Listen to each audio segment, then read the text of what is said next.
What's happening, everyone? Welcome to the Sportscast. It's me, Andy Grant, and in the hot seat this week we have Big Blue, Gary Judge, host of the Across the Park podcast. Cheers for having me on, Andy. Nice Pleasure one, to be here at last. The amount of times you've said, come on our podcast. And we'll start it more, lad, now. We'll get you on more. Bottom of the list.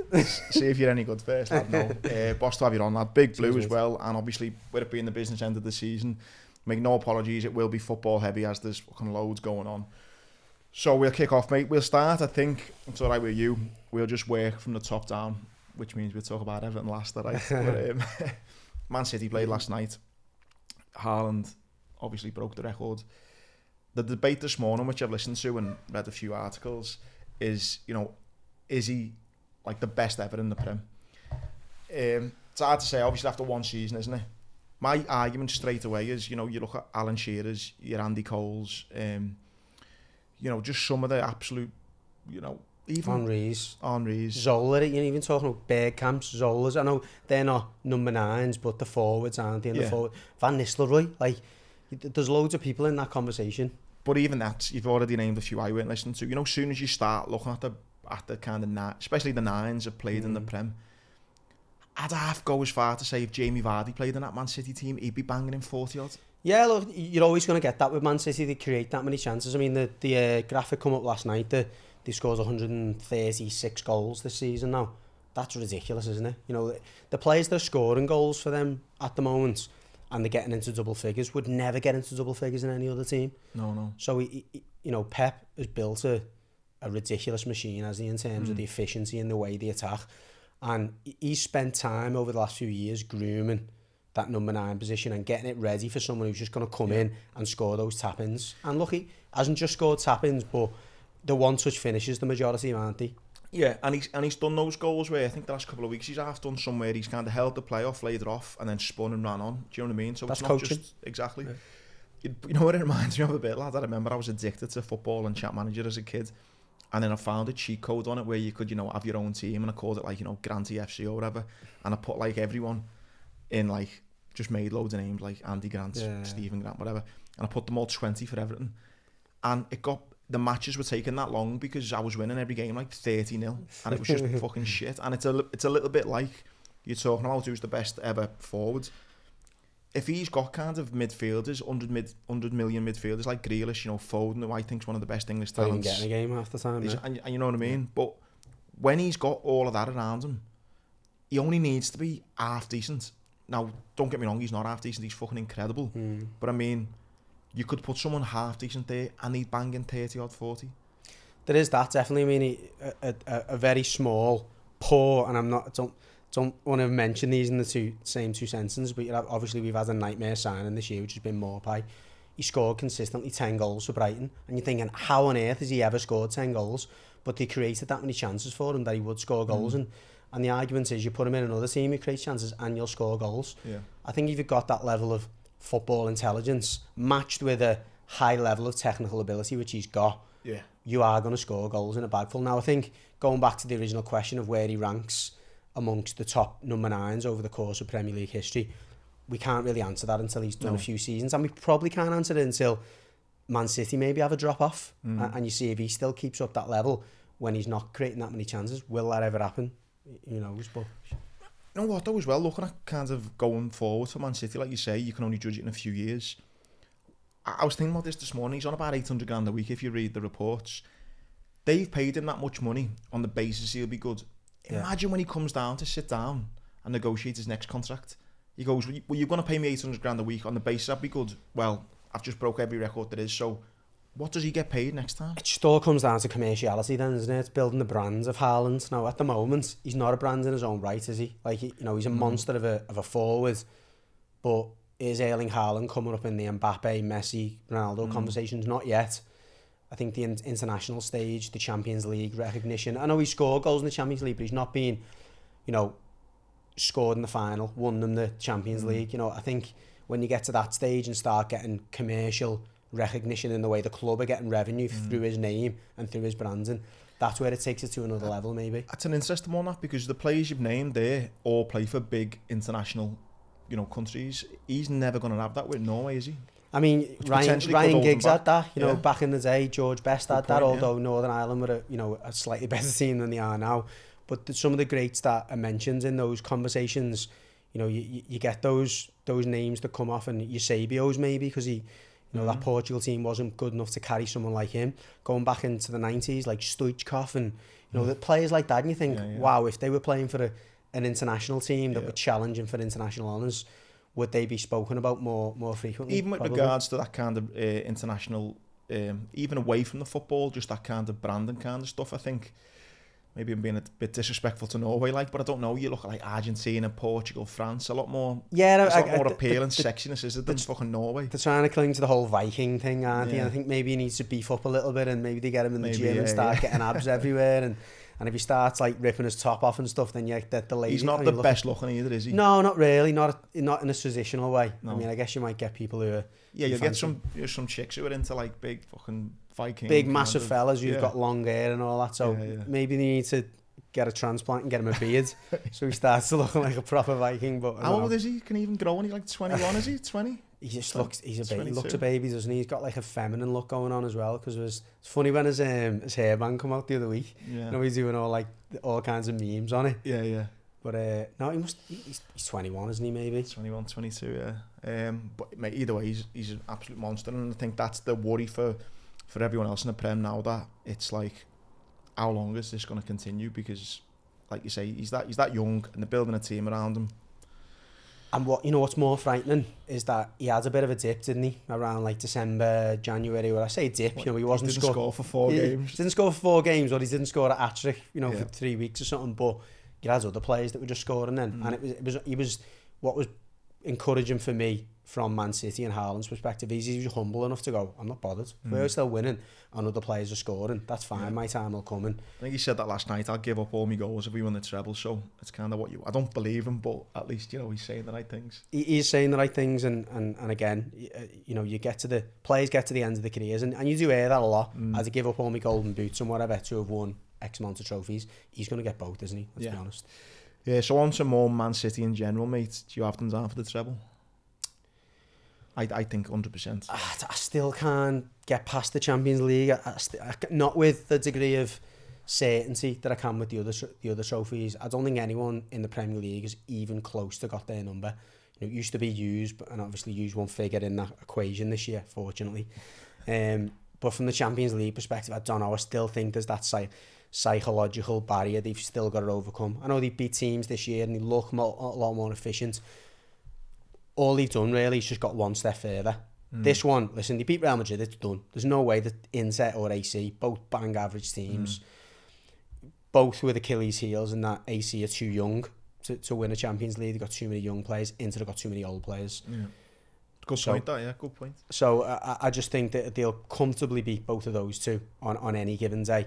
Real Madrid though, and Ancelotti and the operators they've got and the experience, they're just so, you know yourself, like, I mean, so hard to get over, aren't they? I know Liverpool haven't had a great season, but I was at the Bernabeu a couple of months back, and it literally looked like when we were passing the ball, we were trying to kick like a bag of sand, and when they were passing it, it was like almost like a remote control car that just zipped across the surface, and it was like, it just looked like unfair. Do you know what I mean? And I know Liverpool haven't been great this season, but do you know what I mean? And they just blew us apart, and they are unbelievable. And I think the only thing why I'd fancy Real Madrid, and I'll be honest, I'm like kind of 80% it's City's, is that Real, I think, are kind of half down on tools in La Liga, you know, so they've got nothing else to worry about, whereas City are still going for the league, and they've got the FA Cup, and they've got the Champions League. You can go the other way that though, can't it? Like, you know, it's hard to switch on and off all the time. And I know they have you know, it can work. They have got experienced operators, but I know you follow footy as much as I do, and I know you like a bet. But you're watching Real Madrid the last few games, and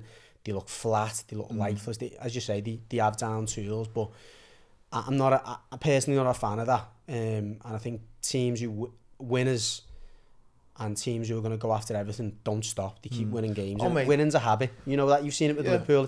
It's hard to switch it on and off, isn't it? When you was at your best, you've won every game. Gary, I was turning up at Anfield. You know that momentum it carries through from the manager to the players to the fans. I turned up every week, and I was planning where we were going for a pint, because it wasn't even it was just like, right, boys, season there when it was mad, and that momentum, like you say, it's so. I do agree with you, but it's just whether they've got that much experience. I'm talking like, you know, World Cup winners, Champions League winners. It is. That they can maybe go, look lads, now's the time, switch on.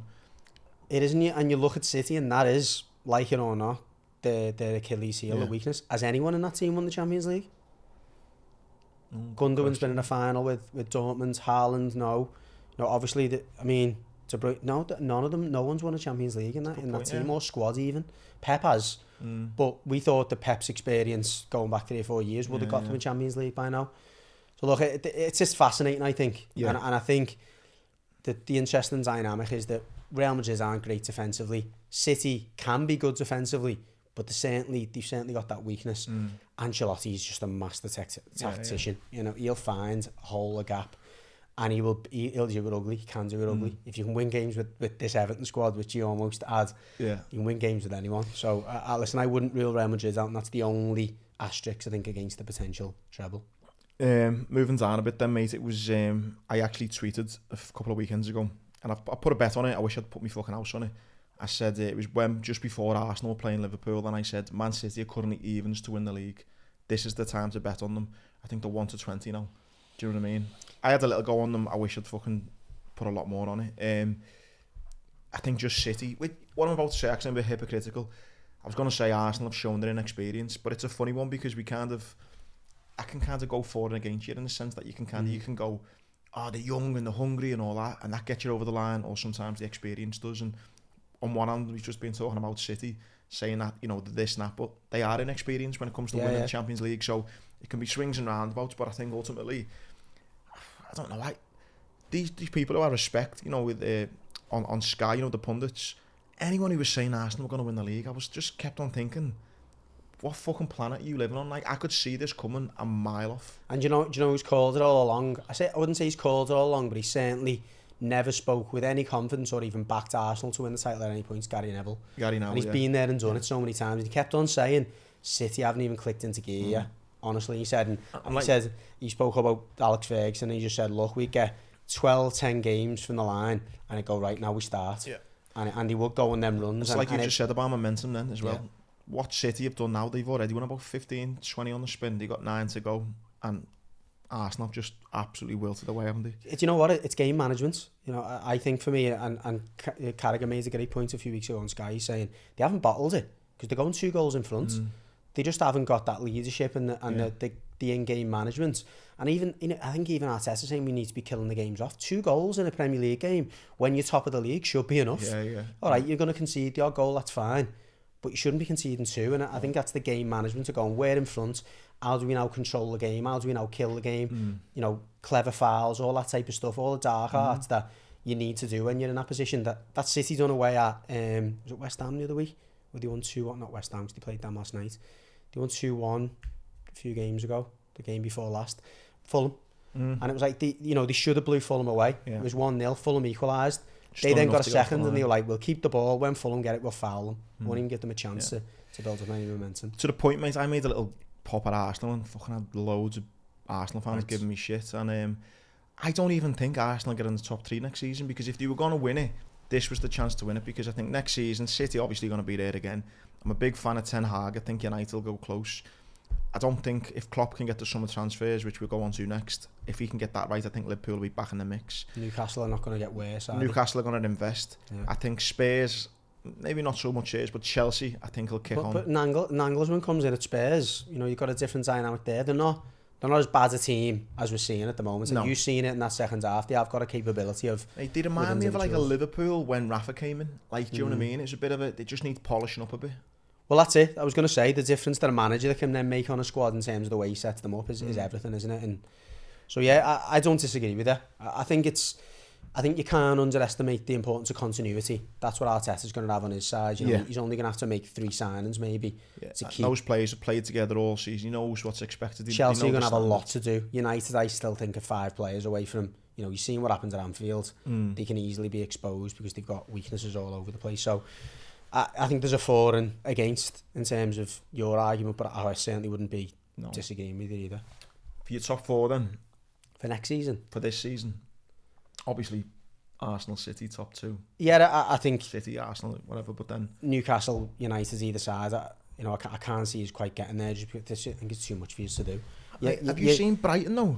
They've got 3 games in hand. I think if they win, mate, no one's talking about them. The thing with Brighton though, they're playing United tonight. Yeah, but they're playing quite a few teams down there as well, aren't they? You know, they got us now. Look, even as a blue on paper, that's 3 points for Brighton for me. I think it's going to be a tough game for us to get out of. However, it's not easy playing against those teams that are fighting for their lives. It's not.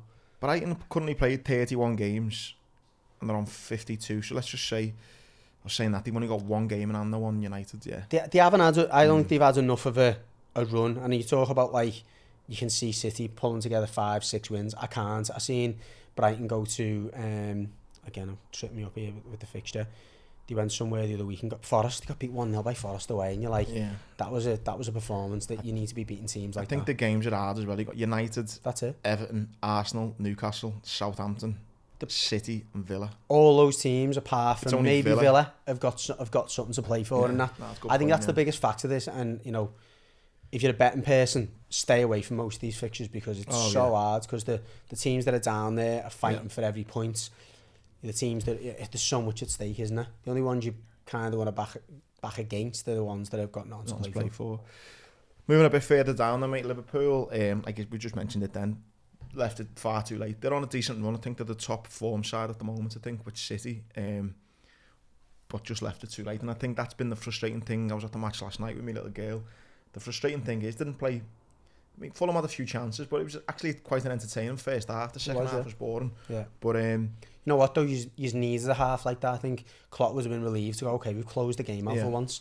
They didn't really have that many hairy moments. There was one where Alisson came out and kind of, you know, pushed it away, but you probably needed to have one of them halves of football, didn't you? To go and it was frustrating to think because the amount of games Liverpool have won but conceded, and it was like, it felt a little bit like seasons gone by where it was like, listen, not play great, but we've won again. And it was like, fucking hell, why? It's been so inconsistent and really frustrating. I think the biggest thing though at the moment for Liverpool fans, the frustration, I think everyone's come to terms with it. It's been one of those seasons. I think the frustration is just the kind of, how is this midfield going to change? Because this kind of need for transition, which we all know needs to happen in the midfield. I see in the craziest stat ever on Thiago and Keita. So Gini Wijnaldum, and I was a big fan of Gini. Oh, top player. Right, so for every 1 game he was injured, right, and missed through injury, he played, I think, 32 games, right? For every 1 game Thiago was injured, guess how many he's played? 6. 1.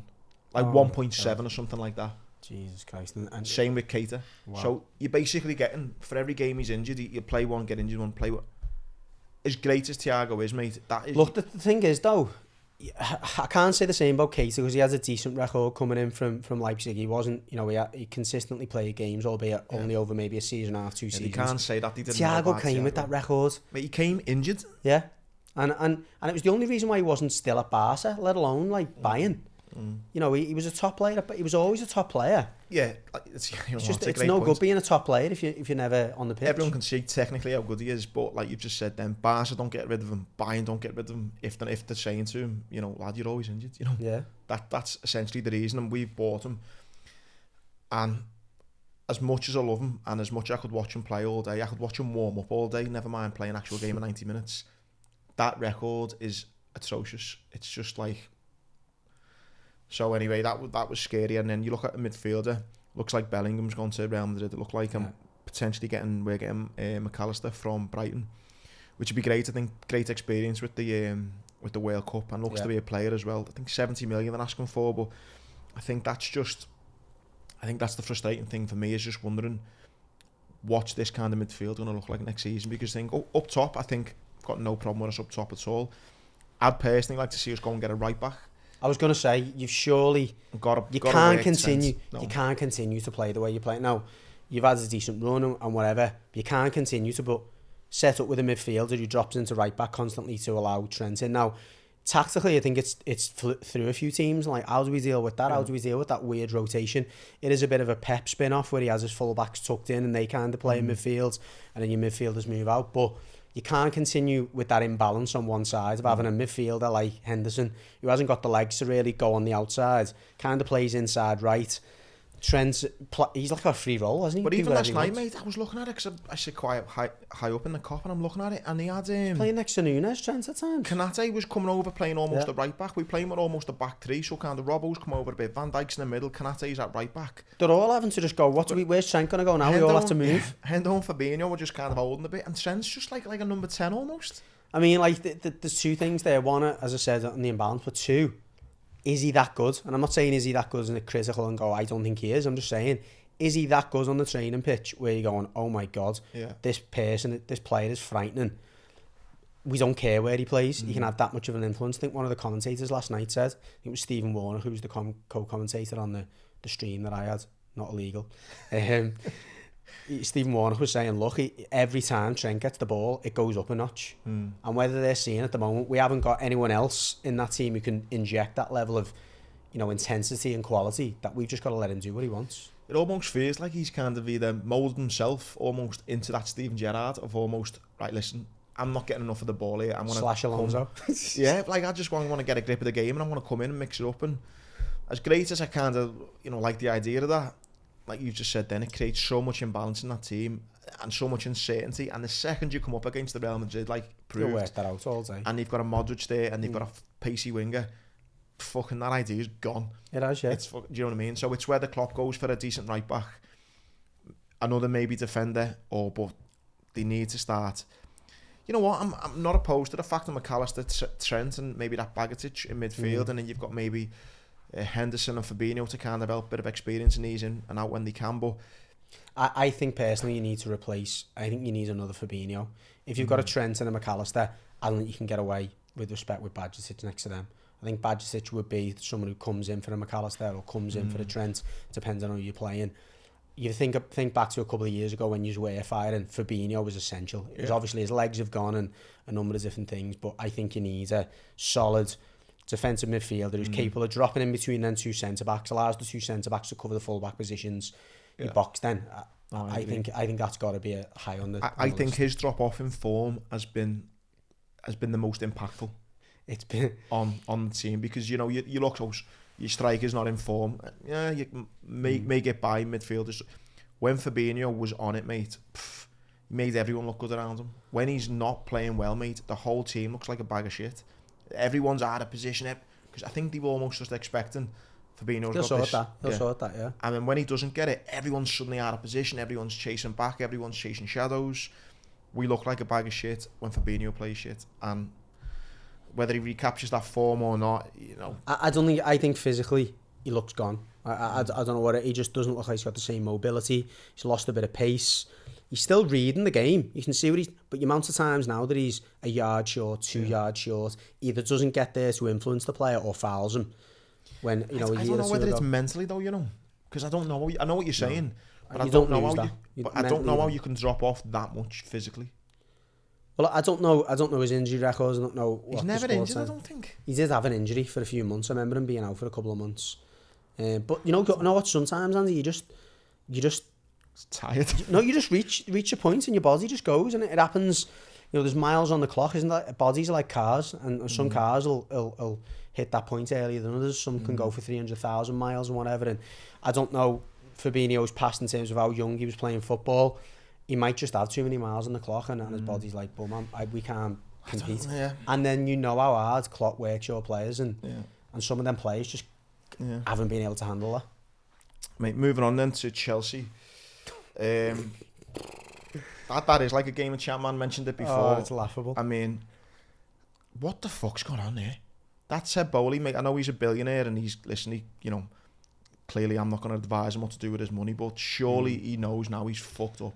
Well, we thought that with Mashiri/Usmanov, didn't we? Someone who's got that much money, whoever it is who's putting the money in there is another. But if you're a successful businessman and you've run businesses, whether it's football or whether it's technology or whether it's oil, there's structure and there's a way of doing things and there's recruitment, whether it's recruitment to staff, you've got to have processes and you've got to have a structure and you've got to have the right people doing the right things. As you say, he's just gone about playing champ manager, trying to buy players. Football, or soccer as they call it, is an NFL. You can't just go and buy a best quarterback and best runner and go, right, we're going to win the Super Bowl now. It doesn't work like that. Basketball, you can do that. You can buy 5 or 6 players and you're winning that league. it's so much more complex from a tactical level. You can't just fill the squad with Galacticos and just expect them all to gel. And least of all, you can't do it and then turn over managers at the same time. Yeah, I mean, I think the thing with Tuchel, obviously, I'm fucking scared to know what you can fucking say in here because it's been kept very under wraps, hasn't it? But have you not heard the actual the straw that broke the camel's back? Well, allegedly he was his son going in at half time. No. So I thought he was just banging one of the physios or something behind his wife's back. I think that's allegedly. Listen, allegedly. Yeah. If that was the case, I think that was a come out because it would be an easy thing for Todd Bowley to come go. Out that though, hasn't it? Yeah, I mean, but is that, with respect, is that gross misconduct? Like, I mean, look, Rodgers had the same with the secretary at the club and all that. That's not, people aren't getting sacked for that. At this level, if you believe you've got one of the best managers in the world, you sort that situation out. If he's playing away, then you just can't turn it. Not turn a blind eye, but you get them in and you go, look, this needs to be sorted. Yeah. You know, if it comes out, then look, people, unfortunately, in this day and age, people cheat, have affairs, and that's not a sackable offence, provided the club manager. The story I heard, which is that Todd Bowley wanted his son in the dressing room at half time for this particular game. And he comes down, knocks on the door, and his staff come to the door, this is Todd's son, he wants to come in. Gaffer, no, he's not coming in here. Which is fair enough. You've overstopped the mark here. And apparently that was it. No, I'm not having this is my club type thing. Really? And the first game that Lampard come in, he come in the changes, didn't he, at half time, with his son. And the press asked Lampard, you okay with that? And he said, listen, I'm okay with that. The owner's coming in, he's got some words to say, that's fine. He's a yes man in this case, Frank. Wow. He call himself a Chelsea man. He's been coming there. He's been brought in there to fill a spot, to not say anything controversial, to back the didn't know process. That, and I can see that more now, like you say. Listen, Tuchel's he's a pro, isn't he? He's a top coach, and he's a man of, I guess, this is the way things need to work, and I can only work under certain... I could see Klopp doing the same thing. Any top coach or manager's not being compromised like that, or being made to... I mean, at the moment, I'm halfway through listening to Martin O'Neill's audio book. It's a little bit weird. He's got quite a drone, monotone voice, Martin O'Neill. But I couldn't listen to him narrate it. But I like Martin O'Neill. He's into the Clough bit now, though. So he's throwing Clough's accent on. And all the managers of that ilk, it's Clough or Ferguson or Shankly or whatever. I can't believe I just mentioned him in there. Howard Kendall. They've all had that commonality of, look, this is the way things work, and this is, no one oversteps the mark with me, and no one goes in over my head. Yeah. So, wow, if that's true, I can fucking well see why he's been. But but from Chelsea on a, it's just a crazy situation. I mean, I watched them the other night, and you're bringing Aubameyang back in, you're playing players out of position. What are you doing? But then, how do you control a squad of 30 when they all think they should be in the I've heard some ex-players on the radio and say there's too many players to even have a game 11 aside. Do you know what I mean? You can't even train properly. Well, was it I think when Allardyce come in that time at Everton, he said, I came in and I couldn't even have an 11 v 11. I had 3-11 teams of 11. The squad was that big and it was a poor squad. But yeah, you can't have that harmony. You can't have consistency. Because you're watching a game of 11 v 11s if you're a coach and going, he's done well in that third game. Do I throw him in? But he hasn't played with him. Yeah. I don't know how you're going to get that. Has your perception as a Blue, having Lampard in, has your perception of him changed? Because let's be honest, when you got him in, fuck me, he was the Messiah. Let's be honest. I mean, look, he was a breath of fresh air compared to what we'd had, and he was saying it as it was, and he still does that to a certain extent. I think he certainly tones down at Chelsea because I think he's aware that if he does say anything out of place, he's just going to get booted, and his reputation's always in the toilet as it is. It definitely has. Look, he's clearly been found out. He was found out towards the end of his tenure at us. He still left with my respect because he kept us up in difficult circumstances. In my heart to heart and being a football person and being a coach by trade, I didn't rate the job that he done. I didn't rate the way that he set our teams up. I didn't rate the development of the players that he has in the squad. But as a person, I had respect for his integrity and the way that he carried out his job. But I thought, after he left Everton, I thought, you ever get a job at a team higher up than Everton, you're a lucky man. Well, exactly that. But the fact that Chelsea come calling, mate, his record over the last 20 games or so is just one mental. win, isn't it, or something? Yeah, something like that. Madness. And I think you've just hit the nail on the head. He seems like a nice guy. But fuck me. But do you know what though? Like the fella in the hyperbar's fucking nice, mate. I wouldn't ask him to go and manage Liverpool. You have it though everywhere. I think like if you're a manager of somewhere or you're a boss of a business, someone walks in like him, charming fella, proper lad, talks to you on a level. No, he articulates himself very well. Yeah. Knows very the well game. educated. He'll talk about the managers and coaches he's worked under. I'm sure he can talk a very, very good game. I'm sure he's got people who do fancy presentations for him and paint a different picture of what he hasn't achieved as a coach or manager. So I think he's capable of charming the pants off people when he needs to. But, you know, I think at this point, certainly with the graphics that are coming around and the stats that are coming out, there's no way he can continue to get jobs. No, absolute madness, mate. Moving down the table then, mate. So we'll get into the relegation fight, shall we then? So let's get the league up first. First off, Leeds made the bold call to bring in Big Sam. Yeah. On that note, did you see his press conference? He turned round and said that I'm on the same level as Guardiola, Klopp and Arteta. Now, I don't know whether he's kind of... I mean, who's he trying to get that message to? The fans, the players... Other clubs, other chairmen, other owners. What's it? I'm 68, but I'm not old. I'm on the same level, you know. I'm not saying I'm better than them, but, you know, I'm on their level. No, you're not, mate. He's always had that level of self-belief and confidence, Allardyce, hasn't he? Apparently, he's the one who calls himself Big Sam. Yeah. It's like the Paul Ince governor, wasn't it? Call me the governor. Fuck me. But it's laughable to a certain extent. I mean, you can't help but respect the man because on a professional level, he comes in, he knows what you think he knows what he is. But he comes in, he does his job, he leaves, doesn't really tend to moan about clubs apart from us. And then he comes back in and gets another job. He gets paid incredibly well. I think on a game-by-game basis, probably the best paid manager of all time. Think of how many games he's managed. Oh, yeah. Well, apparently he's getting 3 mil if he keeps Leeds up. Well, it's not bad for 4 games. No. I mean... 500 grand, isn't it, until the end of the season, and then 2.5 million if they stay up. Wow. It still baffles me every week in, week out when we talk about football managers. It's the only job in the world where you can be shit and become a millionaire. But you know what, though? Going back to your question or his comments, if he keeps this Leeds team up with the fixtures they've got with 4 games to go, that is seriously impressive. And you talk about Klopp and you talk about, obviously, the top coaches. Could they have gone... could you put Klopp in that? If he keeps Leeds up and they win 3 out of those 4 games, look at the fixtures, by the way. So they've got Man City away, Newcastle at home, West Ham away, Tottenham at home. Out of them, right, none at City. I think they could get a point at home to Newcastle. Yeah. I think they could get a point away to Leeds, and I think they could away to West Ham. Sorry, away to West Ham. And I think they could get a point at home to Tottenham. So there's 3 points. It's not enough. That put them on 33. It's not enough. Not with the goal difference. Unless us or Forest, one of the ones that come out, get a hide. And Forest goal difference is awful, so they're almost a point worse off than us and Leeds. So do you think Big Sam or not, Leeds are dust?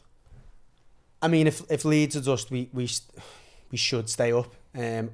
All I'll say, and I don't want to say it, I don't want to put my neck on the chopping block and that. Well, look, if Sam Allardyce keeps Leeds up, I'm not saying he's a Guardiola or a Klopp, but for the type of manager you want in that situation, he's the best. Yeah, I'll say it. Oh yeah. His track record, apart from the West Brom one, which was they were dead and buried, they were bottom by about 8 points or something, and he still got them to 19th, took them off the bottom of the league, which was an achievement. I'm not gonna toe his narrative, but that's seriously impressive. You mentioned the point on his age, mate. You look at the job that Roy Hodgson come in and done, mate. Palace are now above Chelsea. I couldn't believe that. Do you know what I mean? They've got a young manager in like Patrick Vieira, well respected. You're thinking one of the up and coming coaches, intellectual, knows what he's talking about. He's got the kind of respect at the dressing room. Doesn't work out. Brings in a fucking 70-odd-year-old fella who probably the young players don't even fucking know who he is. And he's got a tune out of them. They're now 11th. It's madness. It's sometimes though.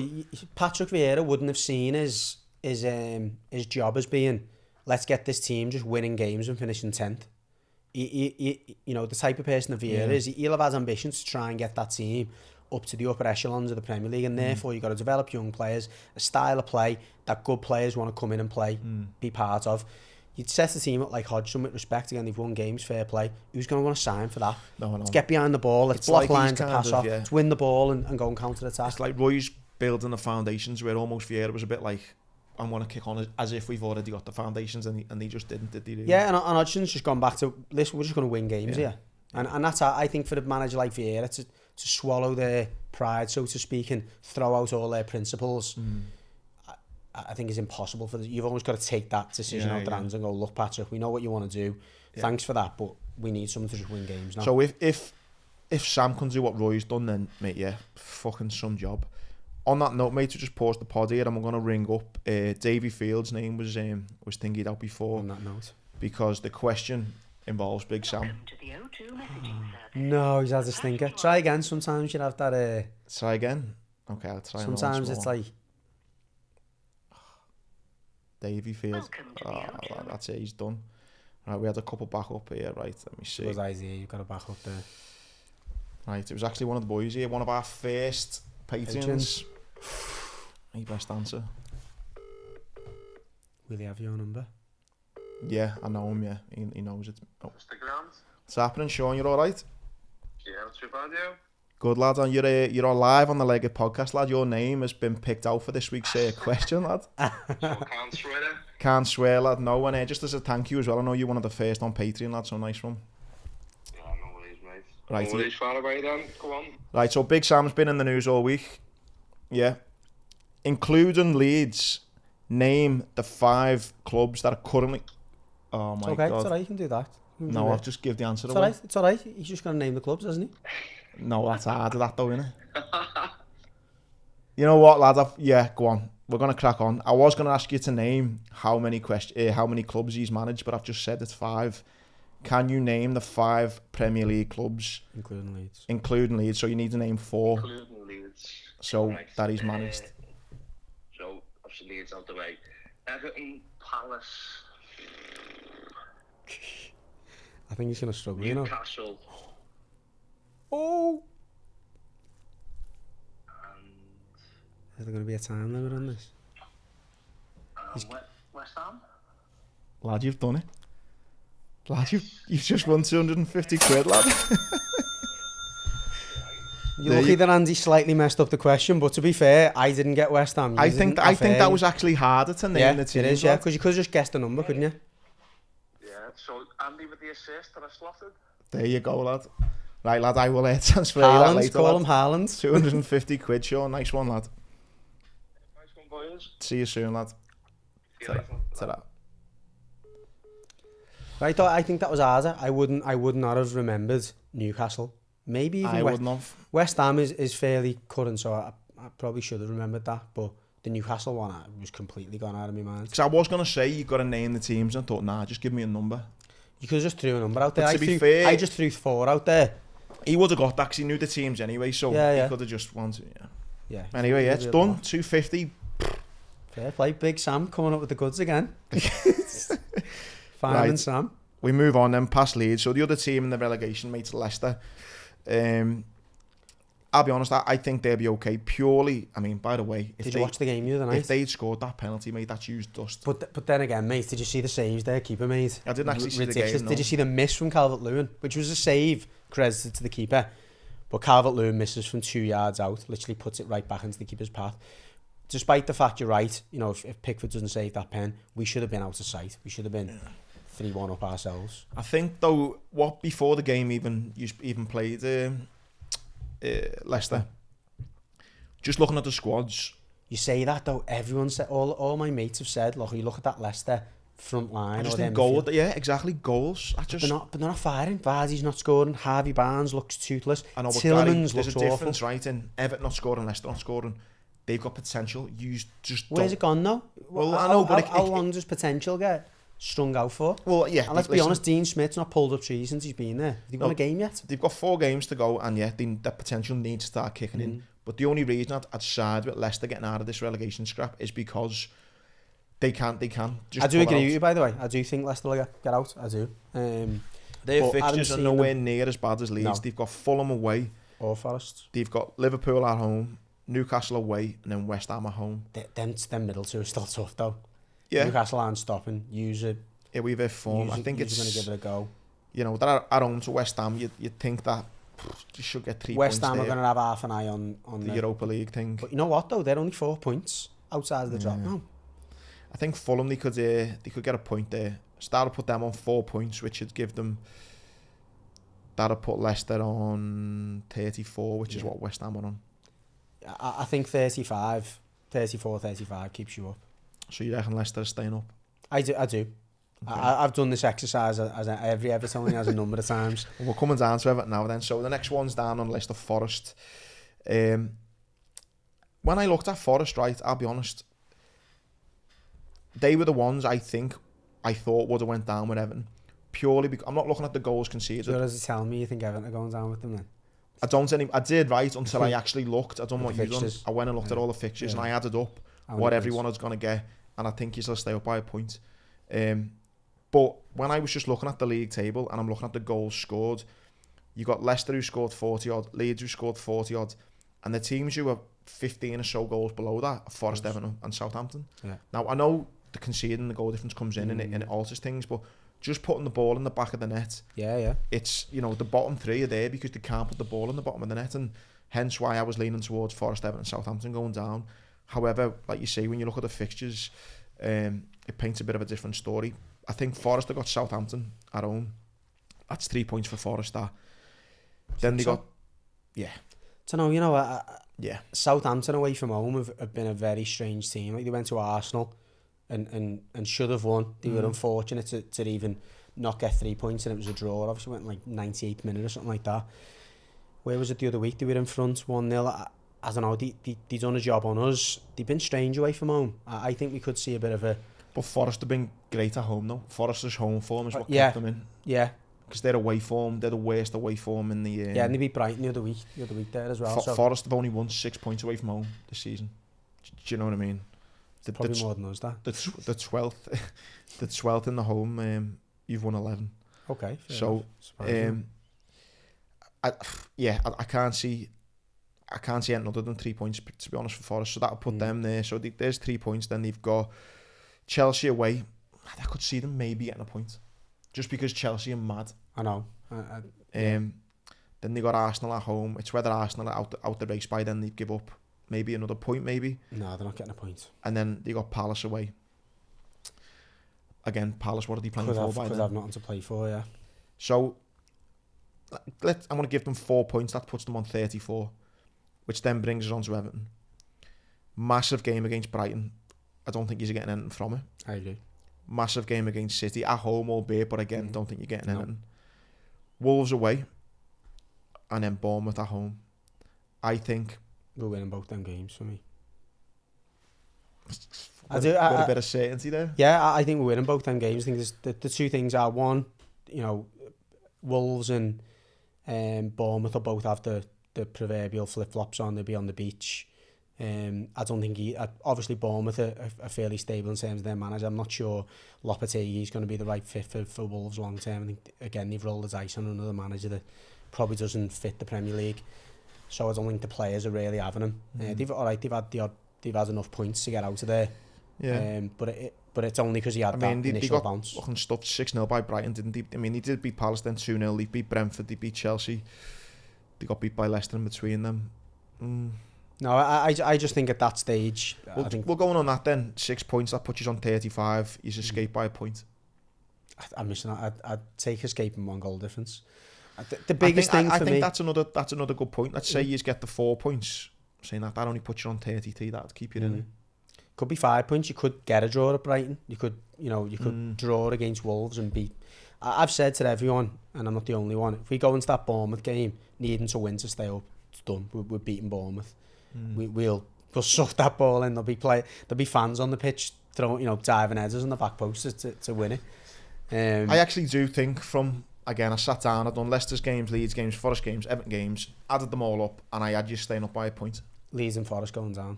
Yeah. With Southampton. That's what I've had for probably since 8 games to go. But it was only until I done that little exercise I had you going down purely on the fact that you just can't put the ball in the back of the net. I mean, I don't think that's the case now. You watch. I know you said you haven't watched the Leicester game, and I know like this is a bit of a thing. The XG or whatever, our XG against Leicester was like 3.5. Like we should have scored 4. And not only that though, it wasn't like we were missing chances. The keeper was making great saves. The difference that Calvert-Lewin's made, it's night and day. Like having a forward who will score you pretty much a goal a game when he's fit. No, he won't. He's capable. He can do. I'm telling you, he can do. I thought to myself, I really enjoyed this footy. Yeah, I'll tell you what. Need to get Gary on board. Tell you what, I guarantee. And then you just drop that shit. I guarantee you'll score 3 in the last 4 games. Guarantee. Maybe not against City. I'll bet you right now. Go ahead, how much? 50 quid. He'll score 3 goals between now and the end of the season. Okay. All right. 50 quid. Yeah, 50 quid on it. If he scores more than 3, you're not getting out on that, are you? So has he got to fucking play in these games? I don't even reckon he'll fucking start all 3. He's played 90 minutes the last 3 games. He's fitter. So he's due an injury now then, isn't he? Potentially, yeah. And I'm screwed if he does get injured. I don't see it happen. You think he's going to score 3 in the next 4? He'll score 3 in the last 4 games, and that'll be the biggest thing that keeps us up. Until he come back, and even when he did come back, I thought, like you did, you know, you obviously don't watch full Everton games. I was thinking it's going to be the same Calvert-Lewin. He's kind of 80% fit. He's on the edge of an injury. It's as fit as I've ever seen him since he's come through. He looks lean, he looks quick, he looks surprisingly sharp. I'm having him being the talisman who keeps us up. Listen, maybe. What I'm going to say, which is going to sound a bit controversial, and you're going to think, and any Blues who are listening are going to think I'm saying this to wind you up, but I'm being deadly serious, okay, right? I think last season and this season and potentially next season, it's been a great time to be an Evertonian. Hear me out. Hear me out. This is going to be a massive piss take, isn't it? It's not a piss take, so right. Liverpool have been very fortunate the last 4, 5, 6 years, whatever. It's been fucking amazing. Why? Because we've been winning Everton, you know, or in the mix to win everything. This season in particular has been shit. Why? Because we're not getting relegated. We're not winning anything. It's just playing for 4th, 5th place, right? Everton have done that my whole life, essentially. Barring the odd season, you haven't had any great cup runs. You haven't had any playing for winning the league. It's just been one of those seasons. Last season and this season, there's jeopardy there. There's anxiety mixed with it. There's excitement. There's a need to win. The excitement I've seen with my blue mates, you included, it's massive.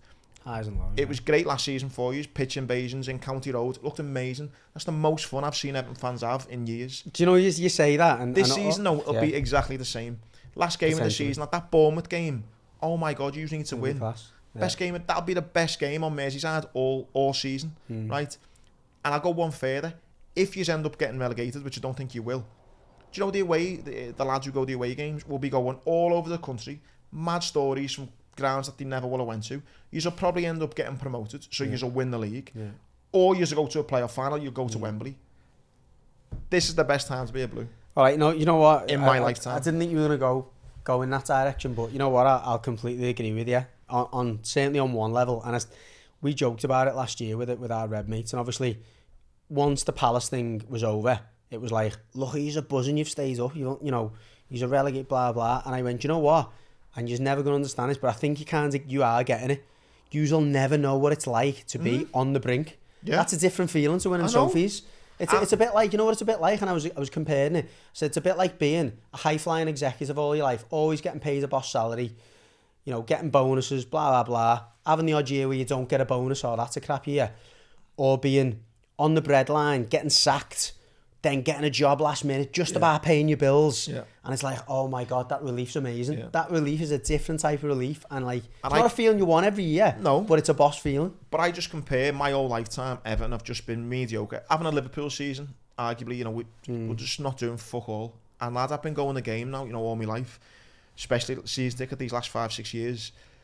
It's been unbelievable. This season's been shite. Why? Because you're just not playing for nothing. No last minute goals and like, you know, winning, like the games that and that means something. Yeah, true. Whereas I look at the Blues now, every game is massive, and I'm like, I'm not saying a bit. I think this is last season, this season, potentially next season. What a time to be a Blue. It's an interesting way to think about it, and I'm not even taking the piss. No. Again, I get it, and I'm glad you can appreciate it that way, because honestly, and it was a joke, and you're going, what do you mean? We don't ever want to be like that. And I was like, look, I can't explain to you how amazing the euphoria is of being so close to the brink and then pulling it out the bag. Telling you. Yeah. So I think we're both actually agreed on the bottom three then. Apart from Calvert-Lewin. I'm going to Calvert-Lewin. backtrack a little. I'm not going to backtrack on the bet. I'm not backtracking on the bet. I'm just thinking back at the statements I made then, and I can already see the comments. Calvert-Lewin isn't a goal-a-game striker. What I mean is when he's fit and firing, and he's a striker that should get you a goal most games. And that hasn't happened very often. It probably happens under Ancelotti. And the Blues who are watching, you remember Calvert-Lewin's purple patch under Ancelotti.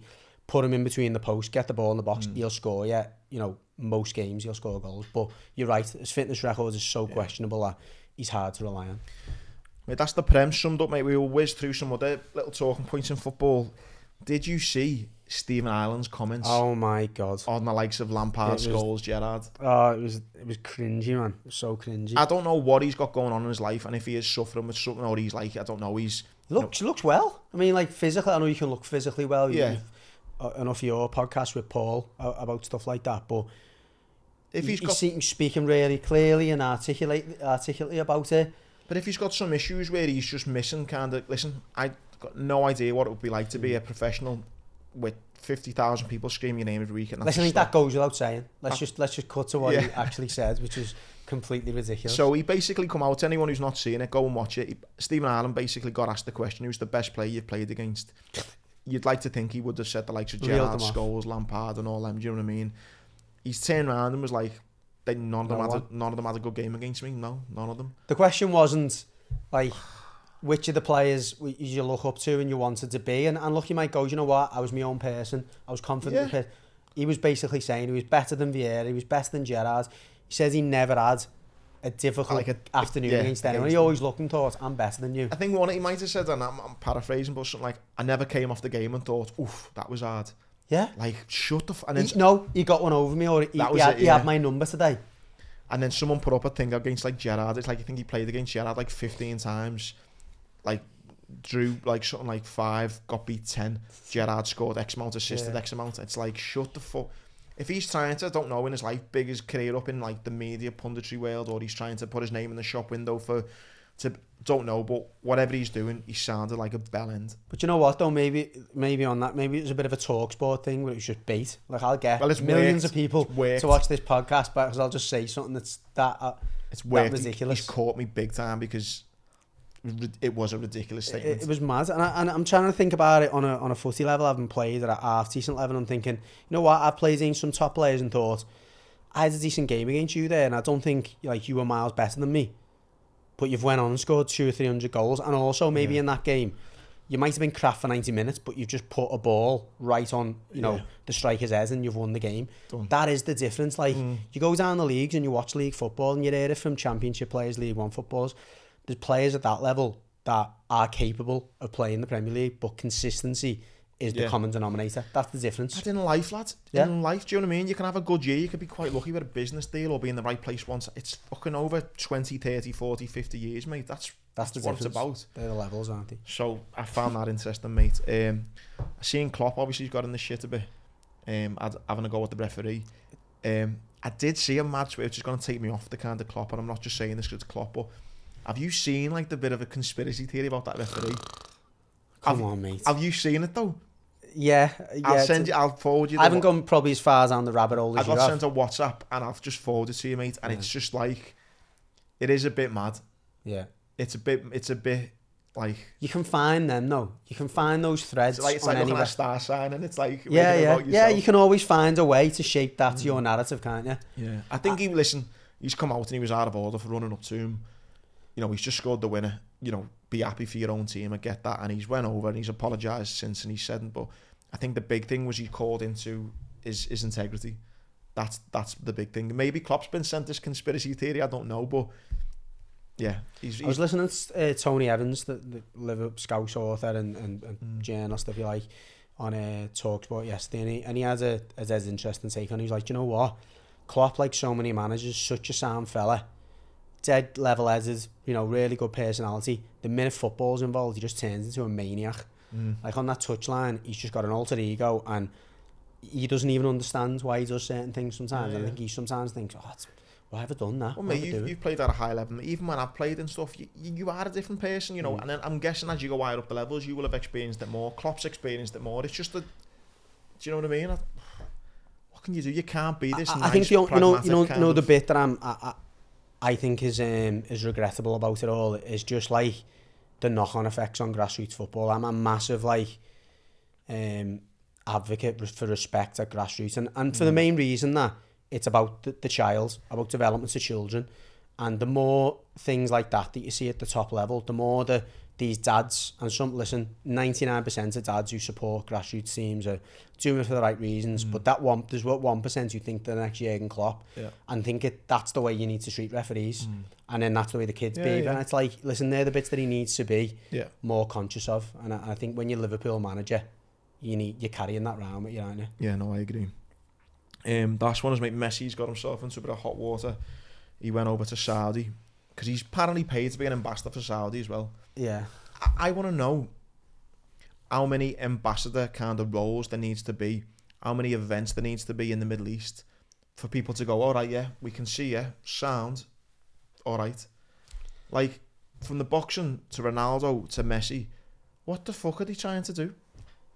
To us to acknowledge that there's sport allowed in the middle. I don't know what's the goal.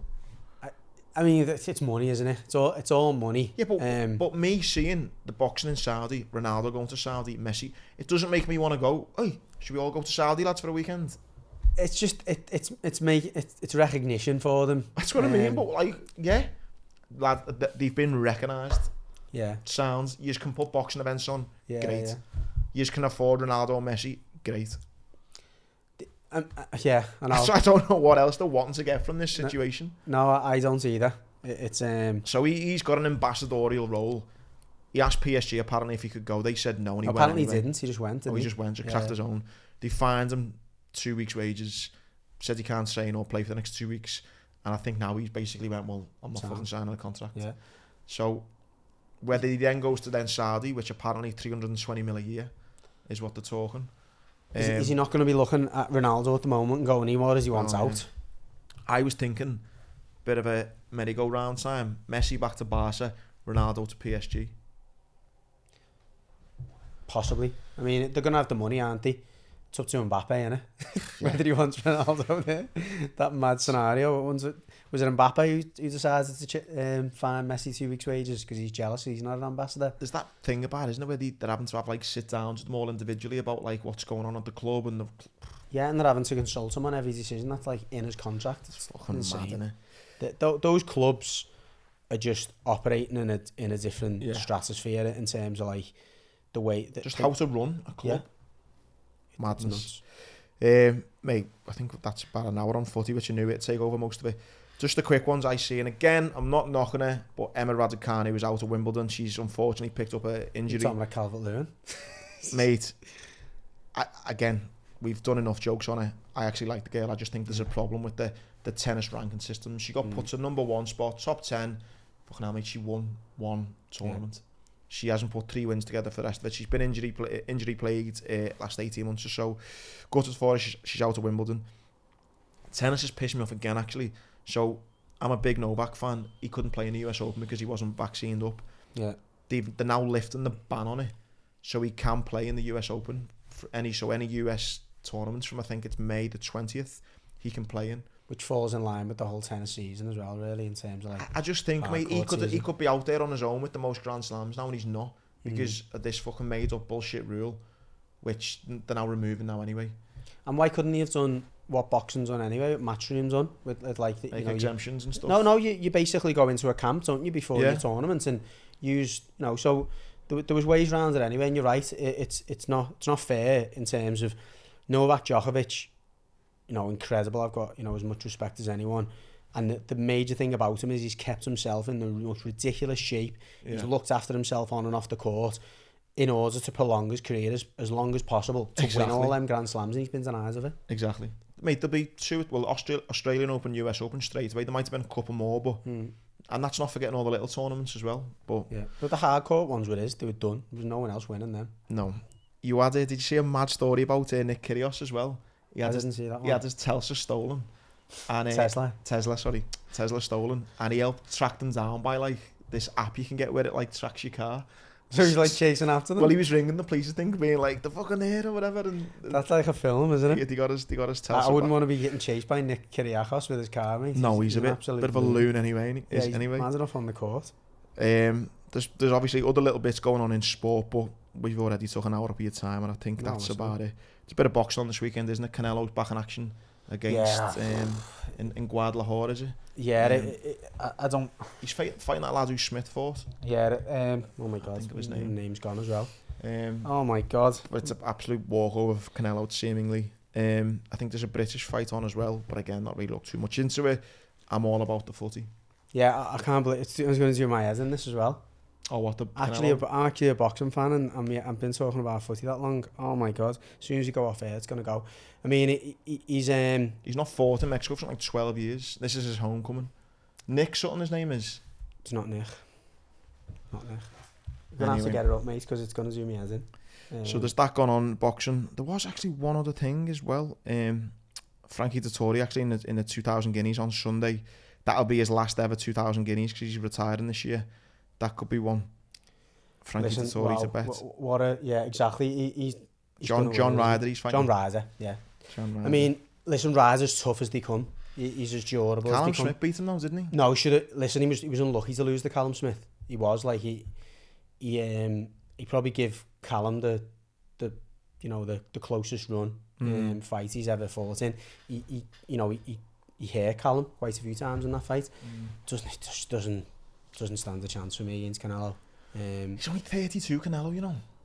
I know, but you're talking about miles on the clock, and obviously he's he's fought a lot, hasn't he? He's fought a lot, and he's also dabbled a lot as well in things that you shouldn't be putting into your body. Different meats. Yeah, different selection of steaks. But John Ryder's a perfect fight for him because he'll go and trade. John Ryder's not going to be trying to pick punches and work around him. He's going to go and trade with Canelo, and you just can't do that. No. I mean, Beefy didn't even do it, and he's a good operator in that style, that Mexican style. But John Ryder will go and he'll get hit. Yeah, and he's going to get hit, unfortunately. Gary, mate, nice one. Thank you very much. Again, make no apologies. I know this would be football heavy, but this was primarily what the show was all about. And with it being the business end, there was a lot to talk about. Hope you've enjoyed it. Make sure you get on Gary's podcast as well, especially if you're a Blue. Across the Park, do you want to give a little? Yeah, Across the Park podcast. It's we were, as the name suggests, an Everton and Liverpool podcast, but we've now became an Everton podcast. We're saying most of our listeners, and we still even get people tuning in, Reds, who just like to take the mick out of us. Just a couple of lads who go with the match. We do an instant match reaction. We have a lot of ex-players on and chat to them. We're not a Toffee TV or nothing like that. We're more of an authentic fan channel. A lot of chat like this between me and you. So yeah, check us out. Yeah, I've been on it a few times. Good lads, good chats. Know the stuff about the Blues, so definitely check it out. Gary will be coming on more again over the next few months and stuff as the Sportscast continues. Thank you all for your support, and we'll see you next week.